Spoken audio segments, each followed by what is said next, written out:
Hello everyone, economics वाला by Pradeep Sharma YouTube channel में आप सभी का स्वागत है। तो कैसे हैं आप सब? आशा करते हैं आप सब अच्छे होंगे, स्वस्थ होंगे और अच्छे से अपने एग्जाम्स की प्रिपरेशन है वो कर रहे होंगे। तो भाई जो आज की हमारी वीडियो रहेगी वो रहेगी इकोनॉमिक्स ऑफ डेवलपमेंट की थ्योरी जो दी थी वॉल्ट विटमैन रोस्टो। ठीक है भाई, रोस्टो थ्योरी ऑफ स्टेजेस भी इसको बोला जाता है। ठीक है, वॉल्ट विटमैन डब्ल्यू रोस्टो हुए हैं और इन्होंने अपनी थ्योरी दी भाई। इनकी बुक का नाम क्या था? इनकी बुक थी जो 1960 में पब्लिश हुई थी भाई। ठीक है, 1960 में पब्लिश होती है और उनकी बुक का नाम है स्टेजेस ऑफ इकोनॉमिक ग्रोथ। की इकोनॉमिक ग्रोथ के क्या क्या स्टेजेस होते हैं। उन्होंने बताया कि कोई भी इकोनॉमी होती है जब भी मतलब वो इकोनॉमी जब स्टार्टिंग करती है, स्टार्टिंग स्टेज पे होती है, तो वो उसको क्या है 5 स्टेजेस से होके निकलना पड़ता है। ठीक है, 5 स्टेजेस ऑफ डेवलपमेंट की उसका जो डेवलपमेंट है वो इन्हीं 5 स्टेजेस के थ्रू ही होता है। ठीक है, तो एक बार हम डिस्कस कर लेते हैं इसके बारे में। जो प्रोफेसर वोल्ट विटमैन रोस्टो थे, इन्होंने क्या दिया भाई? एक हिस्टोरिकल अप्रोच दी किसके अंदर? Process on the economic development. कि भाई इकोनॉमिक डेवलपमेंट के अंदर इन्होंने ऐतिहासिक एक अप्रोच दी अपनी कि डेवलपमेंट कैसे होगा किसी भी इकोनॉमी का। ठीक है, और इनके जो स्टेजेस ऑफ इकोनॉमिक ग्रोथ थे वो पब्लिश हुए थे 1960 में। ठीक है, और ही defines the 5 stages of economic growth. उन्होंने जो भाई स्टेज की जो ग्रोथ की जो स्टेज थी उसकी उन्होंने 5 स्टेजेस बताए हैं। जैसे कि यहाँ पे है सबसे पहले ये डायग्राम है भाई। डायग्राम के अंदर हमने ओ एक्सिस पे टाइम को लिया है और ओ वाई एक्सिस पे हमने लिया है एस से सेविंग एंड इन्वेस्टमेंट। ठीक है भाई, किसके अंदर? इंडस्ट्री। मतलब जब भी सेविंग होगी, देखिए अब मैं आपको बता देता हूँ कि कोई भी जब हम क्या करते हैं, सेविंग करते हैं। ठीक है, और उस सेविंग को हम क्या कर देते हैं, इन्वेस्ट करते हैं। किसी भी इकोनॉमी के अंदर जब सेविंग ज़्यादा होती है तो उसकी क्या करी जाती है भाई? इन्वेस्टमेंट, क्योंकि एस इज इक्वल टू आई। और जब इन्वेस्टमेंट होगा इंडस्ट्रीज के अंदर, इंफ्रास्ट्रक्चर के अंदर, तो ऑटोमेटिक सी बात है कि इकोनॉमी क्या करेगी भाई? ग्रोथ करेगी, डेवलपमेंट उसका होगा। ठीक है, तो सेविंग एंड इन्वेस्टमेंट भाई कंपलसरी है कि ये होना जरूरी है किसी भी इकोनॉमी के अंदर, ताकि वो क्या कर सके? अच्छे से डेवलपमेंट कर सके। तो सबसे पहले हम बात करते हैं, पहला स्टेज अभी ट्रेडिशनल सोसाइटी। ट्रेडिशनल सोसाइटी का मतलब एक तरह से वो है कि जो पुरानी स्टेज हम इसको बोल सकते हैं कि जिसके अंदर क्या है, ज़्यादातर लोग क्या करते हैं, एग्रीकल्चर एक्टिविटीज़ के अंदर क्या है, इन्वॉल्व होते हैं। ठीक है, और ज़्यादा टेक्नोलॉजी भी नहीं होती, ज़्यादा साइंस एंड टेक नहीं होता, नॉर्मल जीवन लोग जीते हैं। ठीक है, तो वो होती है हमारी ट्रेडिशनल सोसाइटी। उसके बाद इन्होंने बताया दूसरा जो स्टेज है वो है pre take off. Pre take off इन्होंने क्यों लिया? जब आपको पता है कि कोई भी एरोप्लेन होता है, ठीक है, एरोप्लेन टेक ऑफ से पहले क्या करता है भाई? आपको सबको पता है कि टेक ऑफ से पहले क्या क्या चीज़ चेक करी जाती है कि उसके पास प्रॉपरली उसमें ईंधन भरा हुआ है, फ्यूल वगैरह प्रॉपर है, उसकी सेफ्टी की चेकिंग करी जाती है। ठीक है, उसको रनवे पे लेके जाया जाता है। मतलब सब वो उसकी कंडीशंस है कि टेक ऑफ से पहले हमें क्या क्या चेकअप करना पड़ेगा, क्या क्या फुलफिलमेंट उनका करना पड़ेगा। तो दूसरी स्टेज इन्होंने ली एरोप्लेन के जैसे इन्होंने लिया कि भाई pre take off. Pre take off का मतलब कि इकोनॉमी जब टेक ऑफ लेने से पहले उसके पास क्या क्या कंडीशन उसकी इकोनॉमी के अंदर होनी चाहिए ताकि वो क्या कर सके, प्रॉपर तरीके से टेक ऑफ कर सके, ना कि वो डाउनफॉल करे। ठीक है, थर्ड इन्होंने दी भाई स्टेज, वो दी टेक ऑफ की, कि जिसमें इकोनॉमी क्या है, एक बूम की तरह क्या है, ऊपर की तरफ जाएगी, जैसे कि एयरप्लेन क्या करता है, टेक ऑफ करता है। उसके बाद फोर्थ स्टेज इन्होंने दी भाई drive to maturity. Drive to maturity में क्या होता है कि इकोनॉमी में अच्छे से क्या है, साइंस एंड टेक का प्रॉपर यूज किया जाता है। ट्रेडिशनल से क्या है, मॉडर्न टेक्निक्स यूज करी जाती हैं, चाहे वो आपकी एग्रीकल्चर हो। एग्रीकल्चर से तो मैन्युफैक्चरिंग में जाएंगे, इंडस्ट्रियलाइजेशन होगा, लेकिन एग्रीकल्चर का भी कुछ जो पार्ट होगा वो ट्रेडिशनल तरीके की बजाय उसके अंदर मॉडर्न टेक्निक्स यूज की जाएंगी, जिससे क्या है अच्छा क्या है, प्रॉफिट मिले। तो भाई ड्राइव टू मैच्योरिटी के अंदर साइंस टेक अच्छे से हो जाएगी। और उसके बाद जो फिफ्थ स्टेज, जो लास्ट स्टेज है और आखिरी स्टेज जो इन्होंने बताया है वो बताया है हाई मास कंजम्पशन। हाई मास कंजम्पशन के अंदर इन्होंने क्या बताया कि जितनी भी अब क्या होगा, लोग डेवलपमेंट को छोड़ के अब किसकी ओर ध्यान देंगे, वो देंगे वेलफेयर की ओर ध्यान। ठीक है, कि भाई अपनी इकोनॉमी के अंदर प्रॉपरली वेलफेयर है, जैसे वो इन्वायरमेंट की ओर देखना स्टार्ट कर देंगे। ठीक है, या फिर वो क्या करेंगे, अपनी हेल्थ सर्विसेज को, भाई हेल्थ हो गया या आपकी जो स्कूलिंग होगी, ठीक है, वो बिल्कुल, या आपका रहना हो गया, ये क्या हो कि भाई ये बिल्कुल चीप रेट मतलब चीप नहीं बोल के हम बोलेंगे कि कम रेट, ठीक है भाई, मतलब कम से कम रेट में प्रॉपरली सबको मिले, ठीक है। और अर्बनाइजेशन हो जाएगा प्रॉपर तरीके से, कि जो महानगर हैं बड़े बड़े उनमें लोग क्या है रहना स्टार्ट कर देंगे, ठीक है। और ज्यादा किसकी तरफ ध्यान देंगे, वो आराम की तरफ ज्यादा ध्यान देंगे, ठीक है भाई। तो ये इन्होंने स्टेजेस बताई रोस्टो ने कि भाई कोई भी इकोनॉमी है वो 5 स्टेजेस के अंदर क्या है अपना डेवलपमेंट करती है। सबसे पहले ट्रेडिशनल स्टेज, फिर प्री टेक ऑफ, फिर टेक ऑफ, फिर drive to maturity and then high mass consumption, ठीक है भाई। तो अब हम बात कर लेते हैं एक बार अपनी पहली स्टेज की, ठीक है। एक एक करके हम स्टेजेस करेंगे। देखिए ये तो नॉर्मल सा डायग्राम है, एक इसके अंदर डायग्राम और है, आपको ज़्यादातर वीडियोज में वो डायग्राम नहीं मिलेगा। उस डायग्राम की सहायता से भी हम समझेंगे कि कैसे कैसे स्टेजेस वगैरह ये आती हैं, ठीक है भाई। तो सबसे पहले हम बात कर लेते हैं एक बार ट्रेडिशनल स्टेज। ट्रेडिशनल मतलब पौराणिक बोल सकते हैं हम, कि पुराना स्टेज होता है, और it is the beginning every society is the traditional stage. भाई सीधी सी बात है, इन्होंने रोस्टो जी ने बताया कि कोई भी इकोनॉमी होती है तो वो सबसे पहले जो पहला स्टेज होता है ना, वो उसका ट्रेडिशनल स्टेज ही होता है। आपने भी देखा होगा, अगर हम चाहे किसी भी सभ्यता की बात कर लें या किसी भी देश की बात कर लें, जैसे इंडिया की बात कर लेते हैं, तो सबसे पहले क्या था भाई, किसी टाइम में एग्रीकल्चर ज़्यादा मतलब फोकस किसके ऊपर रहता था लोगों का, एग्रीकल्चर। हालांकि अभी इंडस्ट्रियलाइजेशन काफ़ी बढ़ गया है, ठीक है, हाई टेक्नोलॉजी आ गई है, लेकिन अगर हम कुछ साल पहले मतलब 40-50 साल पहले की बात करें तो सब लोग क्या थे, ज़्यादातर इन लोग किसके अंदर थे, एग्रीकल्चर के अंदर, ठीक है। और वो बस उससे सब्सिस्टेंस लेवल तक ही कर पाते थे, उसमें कोई प्रॉफिटेबल नहीं था, बस वो अपना जीवन निर्वाह ही कर पाते थे एग्रीकल्चर से, ठीक है। तो सबसे पहले जो स्टेज होती है किसी भी सोसाइटी की, वो हमारी क्या होती है, ट्रेडिशनल स्टेज ही होती है, ये रोस्टो ने बताया, ठीक है। उन्होंने बताया pre dominance in the agriculture. भाई 75% और मोर मतलब 75% या उससे ज्यादा पॉपुलेशन क्या होती है, एग्रीकल्चर के अंदर ही अंगेज होती है भाई, ठीक है, एग्रीकल्चर की एक्टिविटीज के अंदर लगी होती है। और वो टेक्निक भी कौन सी यूज करती है, पुरानी टेक्निक ही यूज करती है। जैसे अगर हम आज की बात करें तो आपको पता ही है कि बहुत सारी नई नई टेक्निक्स आई हुई हैं एग्रीकल्चर के अंदर। जैसे मान के चलिए कि आज के टाइम पहले जो खेती करी जाती थी वो बैलों से की जाती थी, ठीक है, लेकिन आज के टाइम क्या है, हाई मॉडर्न ट्रैक्टर्स हैं या बड़ी बड़ी मशीन्स हैं, रूटावेटर्स हैं जो प्रॉपर तरीके से लेवलर्स हैं। तो ऐसी ऐसी मॉडर्न टेक्निक्स आ गई हैं जिससे क्या है, एग्रीकल्चर ईजी हो गया है, और उससे और तरह तरह के जैसे फर्टिलाइजर्स हैं, ठीक है, और प्रॉपर जैसे भाई गवर्नमेंट भी क्या है प्रॉपर इंफॉर्मेशन देती है वेदरिंग वगैरह की, भाई मौसम कैसा रहेगा। तो ये काफ़ी सारे फैक्टर्स हैं जो अब क्या कर रहे हैं, एग्रीकल्चर को प्रॉफिटेबल बना रहे हैं, ठीक है। तो एग्रीकल्चर अब अच्छा डेवलप हो गया है हमारे देश का भी, और हमारे देश में अभी क्या लोग ट्रेडिशनल खेती को छोड़ के किसकी ओर जा रहे हैं, मॉडर्न खेती की ओर जा रहे हैं, मॉडर्न एग्रीकल्चर की ओर जा रहे हैं। जैसे कि आपने देखा होगा, अगर अपने आसपास के एरिया में अगर आप गांव के आसपास रहते हैं तो कई लोग क्या कर रहे हैं, स्ट्रॉबेरी की खेती कर रहे हैं भाई, ठीक है। हालांकि गांव में आज भी क्या करते हैं, गेहूं, जवार, बाजरा, ये ट्रेडिशनल खेती की जाती हैं, लेकिन काफ़ी सारे किसान अब क्या है, स्ट्रॉबेरी वगैरह या और जैसे बागवानी होती है इस तरह की खेती कर रहे हैं जिसमें ज़्यादा से ज़्यादा उनको प्रॉफिट मिल सके, ठीक है। लेकिन अब हम बात कर रहे हैं ट्रेडिशनल स्टेज की। उसमें क्या होता है, ट्रेडिशनल तरीके से ही खेती की जाती है, ठीक है। और ज़्यादातर 75% या उससे वो क्या है, ट्रेडिशनल लोग हैं जो क्या कर रहे हैं, एग्रीकल्चर सेक्टर के साथ अंगेज हैं। और ज़्यादातर देश के जो नेचुरल रिसोर्सेज हैं उनका क्या किया जाता है, एग्रीकल्चर सेक्टर से ही क्या है, एग्रीकल्चर सेक्टर में ही उनका यूज होता है, ठीक है भाई। तो ये थी पहला पॉइंट इसका कि भाई ट्रेडिशनल स्टेज में क्या है। दूसरा है पॉलिटिकल पावर्स। भाई जो पॉलिटिकल पावर्स है वो भी कहीं ना कहीं हम बात करें तो किन के हाथों में होती है, जो लैंड ओनर होते हैं। क्योंकि लैंड आपको पता ही है कि कुछ साल पहले की जब आप बात करेंगे, ठीक है, तो उस समय क्या होता था, जमींदार होते थे, जमींदारों के पास ही ज़्यादातर पॉलिटिकल पावर होती थी। उनके जो भाई बच्चे थे वो भी अच्छे स्कूलों में या विदेशों में पढ़ते थे, ठीक है, उनके तो अच्छा मतलब उनका लेवल था। तो वो ज़्यादातर जो पॉलिटिकल पावर्स थी वो भी कहीं ना कहीं अगर देखने को मिले तो भाई लैंड ओनर्स थे, उनके हाथ में ही वो पावर्स थी। तो यहीं पे इस पॉइंट में यही बताया गया कि जो पॉलिटिकल पावर्स है वो remains the concentrated with the certain traditionally dominant social group of the society, जैसे कि लैंड ओनर्स, ठीक है भाई। इसके बाद है limited scientific knowledge and technology. भाई साइंटिफिक और जो टेक्नोलॉजी की नॉलेज है वो इसके अंदर क्या है, इस स्टेज के अंदर बहुत ही कम है। इसलिए इसको जो रोस्टो है उन्होंने क्या बोला, प्री न्यूटोनियन स्टेज भी बोला है, ठीक है। प्री न्यूटोनियन मतलब न्यूटन से पहले का युग। ठीक है भाई, इसके अंदर जो पर कैपिटा इनकम है वो भी कम होती है, and the significance of family and the caste system. और भाई इस स्टेज के अंदर क्या है, कास्ट सिस्टम का ज़्यादा बोलबाला है, और जो फैमिली के मतलब बोले तो एक अच्छा बड़ा जो फैमिली का ग्रुप है उसका ज़्यादा बोलबाला है इसके अंदर, मतलब अच्छी चलती है। तो ये जो स्टेज रोस्टो ने बताई, ये बताई पहली स्टेज होती है जो किसी भी सोसाइटी की होती है, वो होती है ट्रेडिशनल स्टेज। ठीक है, और ये ट्रेडिशनल स्टेज हमने यहाँ पे शो कर रखी है, जहाँ पे क्या है, इन्वेस्टमेंट बहुत ही कम है, सेविंग इन्वेस्टमेंट।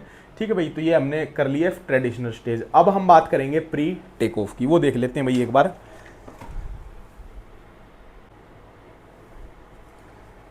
तो इसमें देखिए स्टूडेंट्स, जो दूसरा स्टेज है, सेकंड स्टेज, वो है रोस्टो ने बताया प्री टेक ऑफ। ठीक है, तो भाई प्री टेक ऑफ के अंदर क्या होता है कि जो ज़्यादातर सोसाइटी है वो अब स्टार्ट कर देती है, किसके बारे में सोचती है कि भाई हम क्या करेंगे, ग्रोथ कैसे करेंगे। ठीक है, और वो स्टार्ट कर देते हैं कि मैन्युफैक्चरिंग जो सेक्टर है उसके अंदर हम कैसे डेवलपमेंट करें। ठीक है, उसको कैसे बढ़ाएं। ठीक है, तो इस स्टेज में रोस्टो ने क्या बताया कि कुछ क्या है, प्री कंडीशंस होती हैं। ठीक है, प्री कंडीशंस होती हैं फॉर टेक ऑफ, और जो किसके द्वारा एनकरेज की जाती हैं, फोर चीज उन्होंने बताया। पहला उन्होंने बताया न्यू लर्निंग। ठीक है भाई, न्यू लर्निंग का मतलब ये है कि नई नई हम बात करें इनोवेशंस ले सकते हैं। ठीक है, नई नई इनोवेशंस लेना कि भाई नए प्रोडक्ट कैसे बनाएं, उसकी डिमांड को कैसे बढ़ाएंगे, कैसे उसका डेवलपमेंट करेंगे, नई नई टेक्निक्स का यूज करना इन द प्रोडक्शन। तो ये उन्होंने फोर चीज बताई। दूसरा बताया न्यू मोनार्की, भाई नया क्या है, नई गवर्नमेंट हो। नया वर्ल्ड का मतलब यहाँ पे हम बात कर रहे हैं कि नए वर्ल्ड का मतलब यह है कि एक मॉडर्न सोसाइटी। ठीक है, इन द फॉर्म ऑफ, ये इन्होंने बताया न्यू रिलीजन और द रिफॉर्मेशन। और रिफॉर्मेशन की भाई जो ट्रेडिशनल एक सोसाइटी है उसको हम कैसे मॉडर्न सोसाइटी में कन्वर्ट करेंगे। तो ये इन्होंने कुछ फोर्सेस बताए, जिससे क्या होगा, जो प्री कंडीशंस है वो क्या हो जाएंगी, पूरी हो जाएंगी भाई। ठीक है, उसके बाद इन्होंने बताया कि the precondition for sustained industrialisation, कि भाई अगर हमें अच्छी तरीके से इंडस्ट्रियलाइजेशन करना है तो रोस्टो ने क्या बताया, has usually required radical changes, भाई कुछ चेंजेस करने पड़ेंगे। ठीक है, in the three non industrial sectors, जो नॉन इंडस्ट्रियल सेक्टर्स हैं, अगर उनके अंदर हम अच्छे तरीके से चेंजेस लेके आए, पॉजिटिव चेंजेस, तो हम क्या कर सकते हैं, प्री कंडीशंस हमें मिल जाएंगी टेक ऑफ की। जैसे सबसे पहले उन्होंने बताया social overhead capital. Social overhead capital होती है वैसे ट्रांसपोर्टेशन हो गया, रोड्स हो गए, इंफ्रास्ट्रक्चर हो गया, मार्केट का डेवलपमेंट हो गया। तो गवर्नमेंट अगर इनके ऊपर अच्छा डेवलपमेंट करेगी सोशल ओवरहेड कैपिटल का, तो ऑटोमेटिक क्या है, प्री कंडीशंस क्या है, कंप्लीट हो जाएंगी भाई। And the technological revolution in the agriculture, दूसरा इन्होंने पॉइंट बताया कि भाई जो एग्रीकल्चर है उसके अंदर हमें क्या करना पड़ेगा, टेक्नोलॉजी लेके आनी पड़ेगी, कि जिससे क्या हो कि जो एग्रीकल्चर सेक्टर है वो क्या हो जाए, प्रॉफिटेबल हो जाए। ठीक है, जिससे देश का विकास हो, इकोनॉमी क्या करे, ग्रोथ करे। थर्ड इन्होंने बताया expansion of imports including capital imports, कि भाई हम क्या करें, इंपोर्ट जो कैपिटल इंपोर्ट है, मतलब जो वस्तुएं हैं उनका हम क्या करेंगे, इंपोर्ट करेंगे। And marketing of the natural resources of the natural resources for export. ठीक है, इन्होंने बताया कि हम मार्केटिंग करेंगे नेचुरल रिसोर्सेज की, जिससे हम हमारा क्या होगा, हम उसको क्या करेंगे, एक्सपोर्ट करेंगे, और उससे हमें क्या होगा, बाहर मतलब हमारी इकोनॉमी ग्रोथ करेगी, क्योंकि बाहर से हमारे पास क्या आएगा, पैसा आएगा, एक्सपोर्ट ज़्यादा होने से। ठीक है, तो ये इन्होंने तीन फोर्सेज बताए जो नॉन इंडस्ट्रियल सेक्टर के अंदर क्या है, चेंजेस हमें गवर्नमेंट को लेके आने चाहिए। ठीक है, तो अगर फीचर की बात करें तो भाई less dependence on the agriculture, कि इसमें क्या होता है, लोग क्या करना स्टार्ट कर देते हैं, एग्रीकल्चर से किसके ऊपर डिपेंड हो जाते हैं, इंडस्ट्रियल सेक्टर की ओर। ठीक है, दूसरा इन्होंने बताया फॉरेन ट्रेड, की भाई फॉरेन ट्रेड क्या है, स्टार्ट हो जाता है। पर्सनल स्किल्स डेवलप, भाई लोग क्या करने स्टार्ट कर देते हैं कि अपने अंदर जो पर्सनल स्किल्स हैं उनका डेवलपमेंट करते हैं। ठीक है, ताकि वो जैसे खुद के अपने बिजनेस कर सकें, ठीक है, या नई नई कोई डेवलपमेंट कर सकें। तो एंड फोर्थ पॉइंट इन्होंने बताया इंक्रीजिंग इन्वेस्टमेंट, भाई जो इन्वेस्टमेंट कब इंक्रीज होगी, जब हम ज़्यादा सेविंग करेंगे, ज़्यादा इन्वेस्टमेंट करेंगे, तो इकोनॉमी में क्या आएगी भाई, ग्रोथ आएगी। ठीक है, और फिफ्थ पॉइंट इन्होंने बताया डेवलपमेंट ऑफ द इंफ्रास्ट्रक्चर, वही है कि फीचर वही है जो मैंने पहले बताया, आपके वही पॉइंट बना रखे, डेवलपमेंट ऑफ इंफ्रास्ट्रक्चर। भाई इंफ्रास्ट्रक्चर का डेवलपमेंट होगा तो ऑटोमेटिक सी बात है, जो उसके रिलेटेड सेक्टर्स होते हैं उनके अंदर भी डेवलपमेंट होती है, तो इससे क्या होगा, economy pre take off stage के अंदर चली जाएगी। ठीक है भाई, तीसरा जो इन्होंने स्टेज बताया रोस्टो ने, वो बताया टेक ऑफ स्टेज, वो देख लेते हैं भाई एक बार। तो देखिए भाई, इसमें रोस्टो ने बताया जो थर्ड स्टेज है वो थी टेक ऑफ की स्टेज। ठीक है। टेक ऑफ की स्टेज है वो मोस्ट इंपॉर्टेंट स्टेज है भाई इसके अंदर, ठीक है, किसी भी इकोनॉमी के लिए कि वो टेक ऑफ की कंडीशन में रहे, ठीक है। तो इसके अंदर इन्होंने क्या बताया कि इकोनॉमी बिकम सेल्फ डिपेंडेंट। भाई जब टेक ऑफ की कंडीशन में होती है, टेक ऑफ में होती है कोई भी इकोनॉमी स्टेज के अंदर, तो वो क्या हो जाती है, सेल्फ डिपेंडेंट हो जाती है, उसको बाहर की इकोनॉमी से कोई मतलब फर्क नहीं पड़ता। वो इतनी सेल्फ सस्टेन्ड हो जाती है कि उसके अंदर ही वो क्या करती है, जैसे जितना प्रोडक्शन करती है उसका ही वो डिमांड है, वो मतलब जैसे मान के चलिए कि हमारा जो कोई भी देश है, जैसे कोई भी देश आप मान सकते हैं, उसके अंदर मान के चलिए कि एक गेहूं का प्रोडक्शन होता है 100 यूनिट, ठीक है, और 100 यूनिट प्रोडक्शन है और जो डिमांड है हमारे देश के अंदर वो भी कितनी है, 100 यूनिट ही है, ठीक है, या डिमांड है वो 80 यूनिट है, जबकि हम प्रोडक्शन कितना कर रहे हैं, 100 यूनिट का। तो हम बोलेंगे कि भाई हम सेल्फ सस्टेन है in the form of food, ठीक है, फूड ग्रेन्स के अंदर, कि भाई हम अपने गेहूं का इतना उत्पादन कर रहे हैं कि हम हमारी जो जनता है वो उसका क्या है, उपभोग कर सके, मतलब दूसरों पे हम निर्भर नहीं रहते। इस कंडीशन के अंदर ये कम यहाँ पे इकोनॉमी क्या हो जाती है, सेल्फ डिपेंडेंट हो जाती है भाई, ठीक है। दूसरा है कि न्यू इंडस्ट्रीज एस्टेब्लिशमेंट, कि भाई जो नई नई इंडस्ट्रीज है उनका क्या है, एस्टेब्लिशमेंट होता है। इन्वेस्टमेंट क्या हो जाती है इसके अंदर, इंक्रीज होती है हाई रेट के अंदर। एंड न्यू इनोवेशन स्टार्ट, भाई नए नए इनोवेशंस होते हैं, नए नए प्रोडक्ट्स का क्या है, इनोवेट्स किए जाते हैं, जिससे क्या होता है, प्रोडक्शन बढ़ता है। तो इसकी भी इन्होंने कुछ कंडीशंस बताई भाई कि टेक ऑफ के लिए भी हमें क्या है, कुछ कंडीशंस चाहिएगी, जैसे कि rate of net investment over 10%। भाई जो रेट ऑफ नेट इन्वेस्टमेंट है वो कितना होना चाहिए, 10% of the national income, national income का 10% कम से कम हो, तब क्या करेगी कोई भी इकोनॉमी, टेक ऑफ की स्टेज में जाएगी। Developing of the leading sectors, भाई लीडिंग सेक्टर्स जैसे कि प्राइमरी ग्रोथ सेक्टर हो गया, सप्लीमेंट्री ग्रोथ सेक्टर है, ड्राइव्ड ग्रोथ सेक्टर्स, मतलब ये तीनों तरह के सेक्टर। प्राइमरी ग्रोथ सेक्टर जैसे हम कोई भी ले सकते हैं, जैसे कि हम भाई जैसे इंडस्ट्रियलाइजेशन का बोल देते हैं, पूरी इंडस्ट्री का क्या करेंगे, डेवलपमेंट करेंगे, ठीक है। सप्लीमेंट्री जो उससे रिलेटेड सेक्टर्स हैं, जैसे कि इंफ्रास्ट्रक्चर का कर दिया, रोड का कर दिया, वहाँ इलेक्ट्रिसिटी प्रोवाइड करवा दी, ठीक है। तो ये सब क्या है, ये सभी सेक्टर्स का क्या है, जो लीडिंग सेक्टर्स होते हैं उनकी हमें क्या करनी पड़ती है, इसके अंदर डेवलपमेंट होती है, ठीक है। री इन्वेस्टमेंट, भाई इन्वेस्टमेंट ज़्यादा से ज़्यादा हो, जैसे कि अपने कंपनीज हैं वो क्या करती हैं, सेविंग करती हैं, ठीक है, सेविंग को कन्वर्ट करेंगे, इन्वेस्टमेंट करेंगे, इन्वेस्टमेंट से क्या होगा, कंपनियों को प्रॉफिट होगा, इंडस्ट्रियलाइजेशन को प्रॉफिट होगा, इंडस्ट्रियों को, फिर से वो प्रॉफिट क्या है, दोबारा से री इन्वेस्ट कर देना, ठीक है, जो हमने प्रॉफिट कमाया उसको दोबारा से री इन्वेस्ट करेंगे, तभी क्या है, इकोनॉमी एक अच्छे लेवल पे क्या करेगी, टेक ऑफ कर पाएगी। डेवलपमेंट ऑफ द टेक्नोलॉजी, भाई नई नई टेक्नोलॉजी है उनका डेवलपमेंट किया जाए, ताकि क्या है, प्रोडक्शन है वो प्रॉपर तरीके से हो और जो कॉस्ट है वो हो जाए कम, ठीक है, और कॉस्ट कम होगी तो प्रॉफिट इंक्रीज होंगे, जिससे क्या होगा, सेविंग और इन्वेस्टमेंट बढ़ेगी। Cultural framework that exploits the expansion, ठीक है भाई। कल्चरल फ्रेमवर्क की बात करते हैं कि इसके अंदर जो ट्रेडिशनल सोसाइटी के लोग थे, अब वो किस में चेंज कर लेते हैं अपने आप को, सोशल फ्रेमवर्क उनका चेंज हो जाता है, वो किस में चले जाते हैं, मॉडर्न सोसाइटी की ओर चले जाते हैं, ठीक है, और वो क्या करते हैं, उस एक्सपेंशन का क्या है भाई, लाभ भी उठाते हैं, उसको एक्सप्लॉइट करते हैं, ठीक है। तो ये इन्होंने बताया था कि थर्ड स्टेज क्या थी, जो टेक ऑफ के बारे में। तो टेक ऑफ की जो भाई कब टेक ऑफ किया था, जैसे कि ब्रिटेन की बात करें तो ब्रिटेन 1773 से 1802 के बीच क्या था भाई, अपनी टेक ऑफ की स्थिति में था। फ्रांस की बात करें तो 1830 से लेकर 1860, यूएसए की बात करें 1843 से 1860, जापान 1878 से लेके 1900, ठीक है। रसिया 1890 से 1914 में क्या है भाई, टेक ऑफ की कंडीशन उसने पूरी कर ली थी। और इंडिया और चाइना ने 1952 में क्या कर लिया था भाई, टेक ऑफ की कंडीशन अपनी पूरी कर ली थी, ठीक है। ये डायग्राम है, इसको और समझ लेते हैं हम एक बार।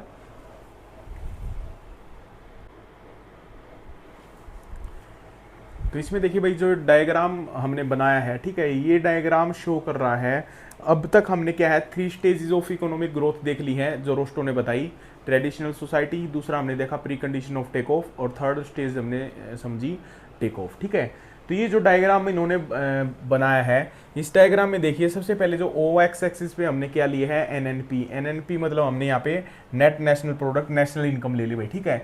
और यहाँ पे हमने क्या लिया, saving and investment and capital, O Y axis पे, ठीक है।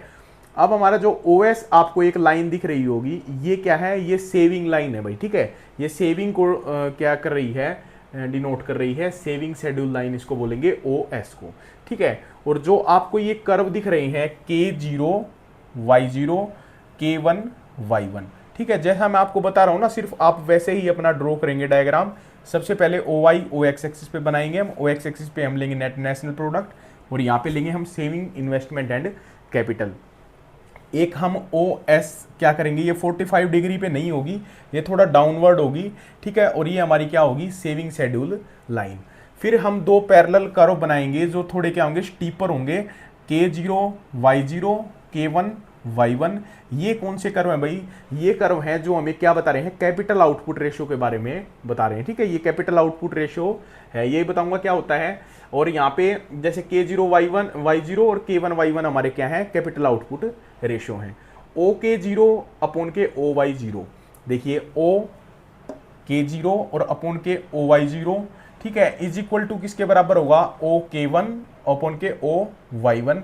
ये क्या हमें बता रहा है कि जो कैपिटल आउटपुट रेशियो है वो यहाँ पे हमने क्या लिया है, कांस्टेंट लिया है, ठीक है। देखिए कैपिटल आउटपुट रेशियो क्या होता है भाई, कैपिटल आउटपुट रेशियो, कई बार ये क्वेश्चन भी आया है, आपने अगर एग्जाम्स दिए हैं कि वो पूछेंगे कि भाई अगर COR मतलब बढ़ा हुआ है, ठीक है, COR बढ़ा हुआ है तो वो इकोनॉमी के लिए अच्छा है या बुरा है, किसी भी, तो इकोनॉमी के लिए वो बुरा होता है भाई। क्यों होता है, कैपिटल आउटपुट रेशियो वो रेशियो होता है जो हमें बताता है कि जितना हम कैपिटल डालते हैं उससे हमें आउटपुट कितना मिलता है, ठीक है।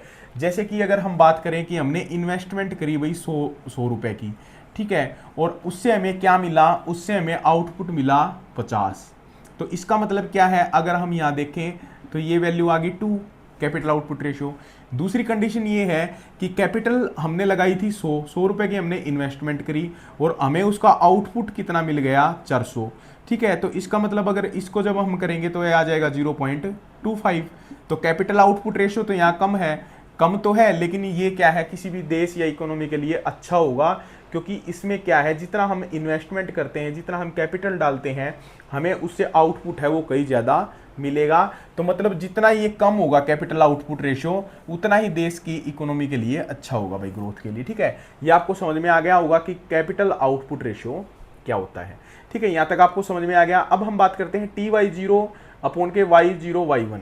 TY0, ठीक है, जो हमारा ये है, जो ये लाइन ये बोल रहे हैं TY0 और Y0 Y1, ठीक है, ये किसको बता रहा है भाई, मार्जिनल कैपिटल आउटपुट रेशियो के बारे में बता रही है, ठीक है। इतना आपको समझ में आ गया होगा।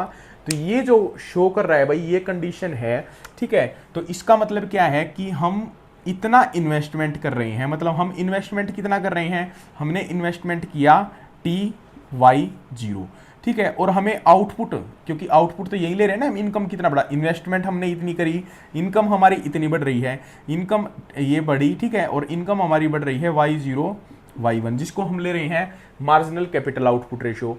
तो इसमें आपको दिख रहा होगा कि भाई इनपुट तो ज़्यादा है और आउटपुट हमें कम मिल रहा है, मतलब कि हमारा जो कैपिटल आउटपुट रेशियो है वो यहाँ पे ज़्यादा है, स्टीपर कर्व है, ठीक है, स्टीपर कर्व है जो बिल्कुल खड़ा कर्व होता है, ठीक है। और वो क्या शो कर रहा है कि कैपिटल आउटपुट रेशियो यहाँ पे ज़्यादा है।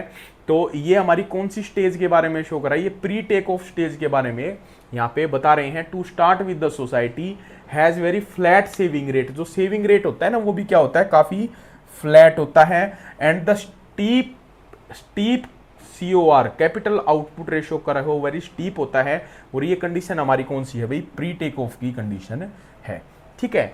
Savings are less out of their incomes, और इस कंडीशन में क्या होता है भाई, जैसे हमारी इनकम है 100 रुपए, तो इसमें हम क्या करते हैं 98 रुपए मान के चलिए, हम क्या कर रहे हैं, कंज्यूम कर रहे हैं, हम सेविंग 2 ही कर रहे हैं यूनिट। इसका मतलब क्या है कि यहाँ पे जो सेविंग्स हो रही हैं वो बिल्कुल कम हो रही हैं भाई, ठीक है। किस स्टेज के ऊपर, प्री टेक ऑफ स्टेज के अंदर। एंड इसके अंदर क्या बताया फिर इन्होंने, and the capital output ratio इसलिए क्या है भाई, हाई है। मैंने आपको बताया कि जब कैपिटल आउटपुट रेशियो ज़्यादा होता है तो जितना हम कैपिटल डालते हैं हमें उससे आउटपुट क्या मिलेगा, कम मिलेगा भाई, ठीक है। फिर हम बात कर रहे हैं eight the time period of 0, हम एक टाइम मान रहे हैं 1.0, ठीक है। उसमें हम क्या कर रहे हैं, as OI net investment made, ठीक है, हमने कितना इन्वेस्टमेंट किया, sorry, at the time period of 0 as OI net investment made it tends to increase the capital stock. भाई मान के चलिए जितना भी हम इन्वेस्टमेंट करते हैं, यहाँ पे हम OI0 ले लेते हैं, ठीक है ना, OI0 हमने इतना इन्वेस्टमेंट किया एक टाइम के ऊपर, ये इन्वेस्टमेंट कुछ टाइम के बाद क्या करेगा भाई, कैपिटल को बढ़ाएगा। सीधी सी बात है, यहाँ पे यही बता रखी है कि ये क्या करेगा, इंक्रीज द कैपिटल स्टॉक, जो कैपिटल स्टॉक को बढ़ाएगा and the productive in the time period of 1, मतलब एक टाइम पे जब हम करेंगे तो आने वाले टाइम में क्या है, कैपिटल बढ़ेगी भाई, क्योंकि हमने इन्वेस्टमेंट करी है। And the rise the NNP to OY1, तो इससे क्या हो जाएगी, जो एनएनपी है वो कितनी हो जाएगी, OY0 से बढ़ के कितनी हो जाएगी, OY1। और जब इतनी हमारी OY1 होगी तो ये इसके बिल्कुल हम पैरेलल चलेंगे, ठीक है। और पैरेलल हम क्या करेंगे, एक कर्व बनाएंगे भाई, ऐसे लाइन जब आप बनाओगे तो हमारा यहाँ पे पॉइंट निकल के आ जाएगा T1, ठीक है। जब हमने क्या किया, जब हम इन्वेस्टमेंट करी हमने OI1, सबसे पहले देखिए हमने इतनी इन्वेस्टमेंट करी, ठीक है। इतनी इन्वेस्टमेंट करने से क्या होगा, ऑटोमेटिक हमारा इंक्रीमेंट होगा किस चीज़ के अंदर, एनएनपी के अंदर। लेकिन कुछ कम है, क्योंकि हमने इन्वेस्टमेंट ज़्यादा करी है, मान के चलिए हमने इन्वेस्टमेंट तो करी है 100, लेकिन हमें मिल रहा है यहाँ पे कितना, 30, ठीक है। मतलब 30 यूनिट का ही हमें क्या हो रहा है, इंक्रीमेंट हो रहा है आउटपुट के अंदर। लेकिन इंक्रीमेंट तो हो ही रहा है, ये तो बात है, ठीक है। और एक पॉइंट के ऊपर इंक्रीमेंट होगा तो क्या होगा भाई, सीधी सी बात है, जो हमारी इनकम बढ़ी उसको हम फिर से क्या करेंगे, री इन्वेस्ट करेंगे। इनकम इतनी बढ़ी है तो इतना हमने फिर से री इन्वेस्टमेंट कर दिया, तो यहाँ पे हमारा क्या आ जाएगा, I1 कर्व आ जाएगा भाई, ठीक है। मतलब कि इन्वेस्टमेंट हमारी बढ़ जाएगी। तो इन द, और इसके अंदर देखिए OI1 यहाँ तक हो गया। इसके बाद देखिए in the take off stage when OI1 is equal to T1Y1, OI1 हमारा कितना है भाई, OI1 ये है, ये किसके बराबर हो जाएगा, T1Y1 के बराबर हो जाएगा। यहाँ पे हमने ये बता दिया, ठीक है, फॉल इन द COR। और इसके कारण क्या होगा भाई, जो T1Y1 है और अपॉन के Y1Y2, अब हम क्या करेंगे, T1Y1 है, ठीक है, और यहाँ हम कर लेते हैं कर्व, हमारा क्या हो जाएगा, थोड़ा स्टीपर हो जाएगा। अब ये हमारा कर्व हो गया Y2, ठीक है। अब हमने क्या किया भाई, देखो एक बार दोबारा से कर लेते हैं। जब हमने O01 इन्वेस्टमेंट करी तो हमारी इनकम बढ़ती है Y0 से Y1, ठीक है। फिर हम इस बढ़ी हुई इनकम को इन्वेस्ट कर देते हैं, तो इतना हम क्या करेंगे, इन्वेस्टमेंट को बढ़ाएंगे। यहाँ से हम क्या करेंगे, इन्वेस्टमेंट को बढ़ाएंगे। अब हमारी इन्वेस्टमेंट होगी OI1 इन्वेस्टमेंट बढ़ने के कारण हमारा इन्वेस्टमेंट कितना हो गया, अब T1Y1, और इससे हमारी क्या है, इनकम ऑटोमेटिक फिर से बढ़ेगी। इनकम बढ़ के अब कितनी होगी भाई, Y1 से कितनी हो गई, Y2, मतलब टोटल इनकम अब हमारी कितनी होगी, OY2।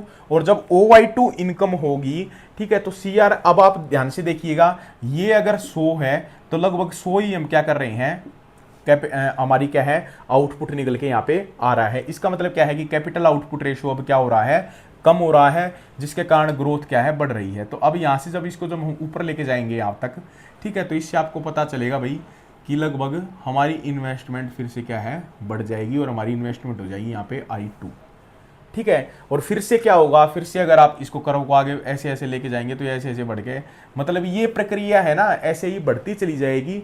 और इकोनॉमी क्या करेगी, टेक ऑफ की कंडीशन में चली जाएगी भाई, जिसमें क्या है कि लगातार क्या है, इन्वेस्टमेंट, प्रॉफिट होगा, इनकम बढ़ेगी, इनकम से इन्वेस्टमेंट बढ़ेगी, और फिर इन्वेस्टमेंट क्या करेगी, कैपिटल स्टॉक को बढ़ाएगी, और फिर से क्या होगा, डेवलपमेंट होगा। तो मतलब ये जो कर्व है, ये कर्व शो करता है प्री टेक ऑफ कंडीशन के बारे में, और उसके बाद कि कैसे इकोनॉमी क्या है, टेक ऑफ कंडीशन में जाएगी। ठीक है भाई, आशा करते हैं आपको समझ में यहाँ तक आ गया होगा। तो यहाँ तक हमने 3 स्टेजेस पढ़ लिए हैं। अब हम पढ़ेंगे 4th स्टेज, हमारा क्या है, ड्राइव टू मैच्योरिटी। वो देख लेते हैं भाई एक बार। तो देखिए रोस्टो ने जो हमारी जो 4th स्टेज इन्होंने बताई, वो बताई द ड्राइव टू मैच्योरिटी। भाई इस स्टेज के अंदर जो सबसे पहला जो एंट्री करता है वो करता है ब्रिटेन, ठीक है, 1850 में, और USA 19, Germany 1910, France 1910, Japan 1940, Russia और कनाडा 1950 में क्या है भाई, इस स्टेज के अंदर एंट्री कर लेते हैं। अब हम बात करते हैं कि रोस्टो ने इस स्टेज में क्या बताया है। Rostow defines as the period when the society has effectively applies the ranges of the moderns to the technology to the bulk of it resources. भाई जो इसके अंदर क्या है, सोसाइटी में क्या हो जाता है, मॉडर्न टेक्निक्स का क्या है, डेवलपमेंट हो जाता है, जिससे क्या है, रिसोर्सेज हैं उनका क्या है, एफिशिएंट तरीके से क्या है, उनका यूजेज होने लगता है। And it is the period of the long sustained economic growth. और ये वो पीरियड होता है जिसमें क्या है, इकोनॉमिक ग्रोथ क्या है, एक लॉन्ग सस्टेन्ड तरीके से क्या है, ये इस स्टेज के अंदर प्राप्त करते हैं। New production techniques take places of old ones. इसके अंदर क्या होता है भाई, जो प्रोडक्शन की जो टेक्निक्स हैं, जो नई टेक्निक्स हैं, वो जो पुरानी वाली टेक्निक्स है उसकी जगह ले लेती हैं। ठीक है, जैसे आपने देखा होगा कि जैसे भाई हम एग्जाम्पल ले लेते हैं कि अगर हम टीवी का ही एग्जाम्पल ले लेते हैं, ठीक है, पहले क्या होता था, कुछ सालों पहले कलर टीवी आते थे, ठीक है, लेकिन उसकी जगह अब क्या आ गया, एलईडी आ गई। तो उनकी जो टेक्निक्स थी जो प्रोडक्शन की, वो बिल्कुल चेंज हो गई। ठीक है, तो उन्होंने क्या कर दिया, उनको मतलब रिप्लेस कर दिया नई टेक्नोलॉजी ने। ठीक है, and the new leading sectors are created. नए नए जो सेक्टर्स होंगे उनका क्या है, डेवलपमेंट होगा। वर्किंग फोर्स क्या हो जाएगी, जो वर्किंग फोर्स है, काम करने वाले लोग हैं, वो प्रॉपर तरीके से स्किल्ड हो जाएंगे। ठीक है, and peoples prefer to live in the urban areas. अब लोग क्या करेंगे भाई, चाहेंगे कि वो कहाँ रहें, अच्छे अच्छे जो अर्बन एरियाज हैं उसके अंदर रहें। ठीक है, रियल वेज रेट है वो क्या है, बढ़ जाएंगे। Character of entrepreneurship change. भाई जो एंटरप्रेन्योरशिप थे स्टार्टिंग में, उनका कैरेक्टर भी चेंज हो जाएगा। अब वो क्या हो जाएंगे, अच्छे मैनेजमेंट, उनका जो मैनेजमेंट है, उनका मैनेजमेंट बढ़ जाएगा। ठीक है, उनका जो नेचर है वो अच्छा पोलाइट हो जाएगा।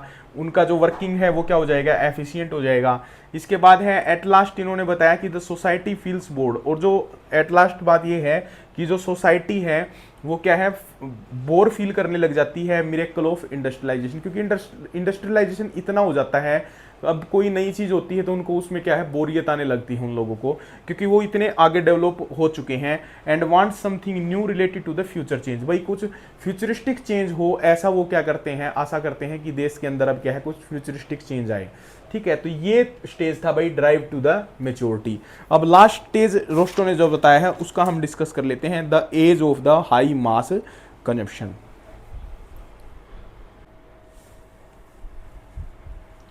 तो इसमें देखिए जो रोस्टो थे उन्होंने फिफ्थ स्टेज बताया भाई, the age of high mass consumption. ठीक है, जब इकोनॉमी का डेवलपमेंट का ये लास्ट स्टेज बताया है रोस्टो ने। इसके अंदर क्या है, इन्होंने बताया migration to the suburbia. Suburbia का मतलब यहाँ पे क्या है, सब अरबिया का मतलब है यहाँ पे भाई महानगर।